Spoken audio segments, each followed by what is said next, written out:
The Wanderers' pitch is deadly. Do not, I repeat, do not play on the current Wanderers' pitch. You will die. You will die.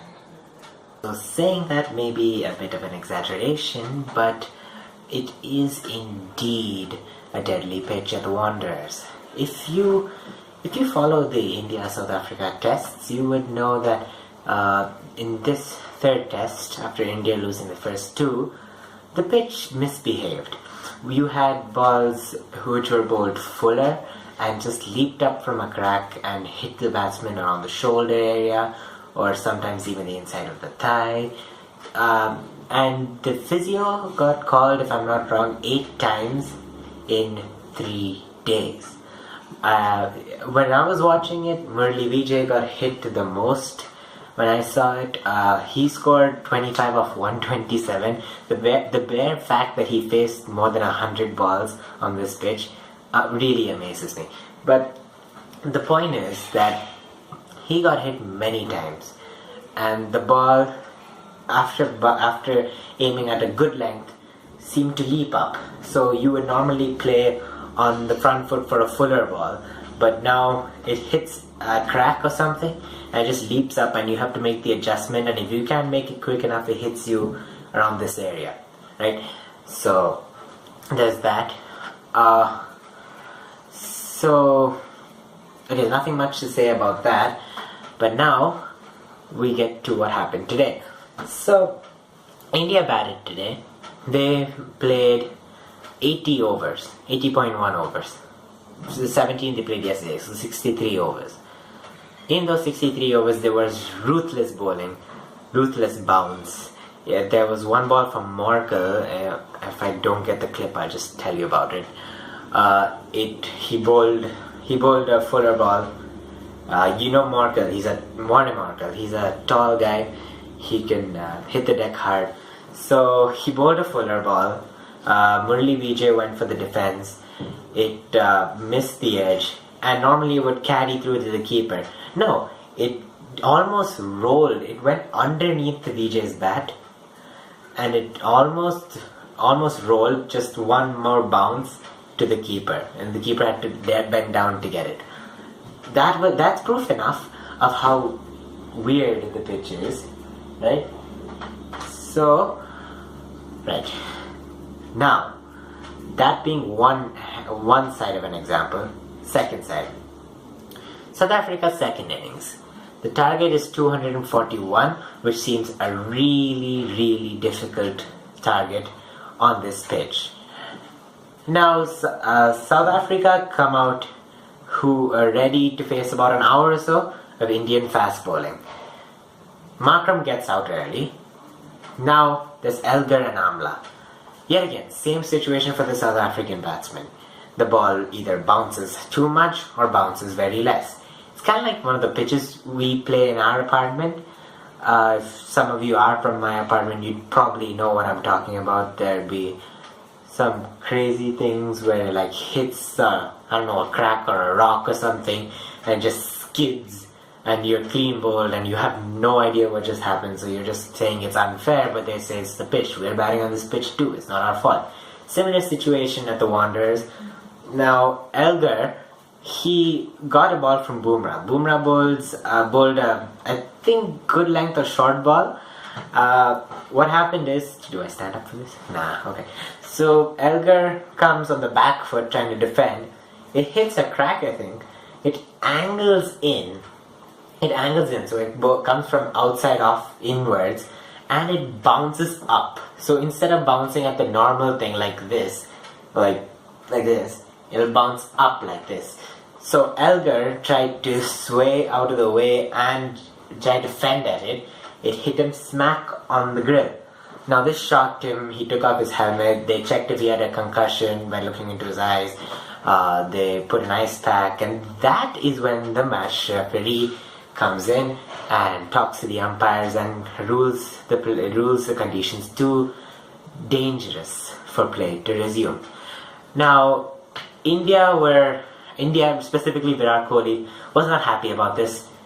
he wasn't really happy about this, as you could probably imagine, because his team had to bat 2 whole sessions of South African fast bowling, like Kagiso Rabada, who is quite ruthless today, actually. I'll get to that later, probably. Vernon Philander with his swing. There's Ngidi with his pace. There is Morne Morkel himself. There's Peflekueo, although he didn't bowl much.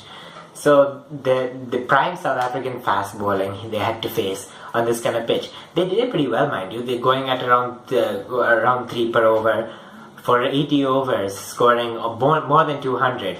2 batsmen making 40s, Kohli and Rahane. And you have Bhuvaneshwar Kumar, 33. Shami just logged the heck out of it. It's 27 of 28. So they did pretty well. India scoring 247 on this pitch is like scoring 500 on a normal pitch. At least that's what I think. Now, obviously, Kohli wouldn't be too happy about this, so because they had to bat through 63 overs. Not only 63 overs. The whole match had this pitch. So they had to bat of this pitch. And to think that after 8.3 overs, it takes a guy to get hit on the head for the umpires to realize that play is dangerous. Of course, they did stop play multiple times. I think, according to ESPNCricinfo, it was like 7 times in the day to check the pitch. But they never called the players off. So, to me, if they had to stop play, they should have done it at the end of the first session when it was proved difficult enough, when Pujara and Vijay got hit so many times in the space of 2 to 3 overs. That's when they should have realized that the pitch is dangerous. But what does it take for the umpires to realize? A guy to get hit on the head. So what happened to Murali Vijay, Cheteshwar Pujara? Oh no, that doesn't matter. It has to take a guy to get hit on the head. Of course, I'm not arguing that the conditions aren't dangerous. Of course they are. And yes, it's good that they did take him off the pitch eventually, because even when I was watching the match, I was scared for the batsman's safety, despite being an India supporter myself. But it seems kind of unfair that they chose to stop play when play seemed to even out. Because if they had stopped it in the end of the first session, then probably somebody would say, okay, yes, even South African fans might agree. Oh, the pitch is dangerous. Even we won't be able to bat on it. But India had to bat through a whole innings of that against first the new ball, then just prime fast bowling, then the second new ball they got out of the first ball of that. It doesn't matter. And South Africa faced 8.3 overs, scored 17 for 1. And that's it. Now, play was called off. The captains were called to the referee's room for a discussion. The captains talked with the referee and they went out into the dressing room and had a meeting with their teams. I'm not exactly sure what happened, but the statement here I'm reading on ESPNCricinfo is that they called play off today. Anyways, it was like 10 minutes till stumps. And the choice of if play resumes tomorrow or not, the fourth day and fifth days, if the test match continues or not, will be decided tomorrow morning by a combination of the referees, the umpires, and the captains, and probably the coaches. So yeah, that's the situation right now. Ajinkya Rahane addressed the press actually. Let me just pull that up for you. I'm trying to waste as little time as possible here. If I read it correctly. Okay, so wait. A change of thing. We will be told. Okay, so the decision whether play will continue will be made tonight, not tomorrow morning. I probably won't be awake to see that, so I'll let you guys know tomorrow the status of the match and my thoughts on it. But for now, this is the video. As I was saying, Ajinkya Rahane addressed the press. Addressed the press. Anyway, he did that. He said that yes, the pitch was tricky to bat on, but India want to win, I don't think he said anything about whether it's fair or not. He was asked whether the ICC should add a rule that generally in these cases the match should be stopped as early as possible. He said he wouldn't comment on that, and he said he didn't know, and he said in this case it is dangerous. He doesn't know though. That's up to the referees and umpires and captains. So that's a really safe answer, really. Well done by Rahane. One last thing I'd like to pull out before ending this video. The same thing happened in 1996 or something.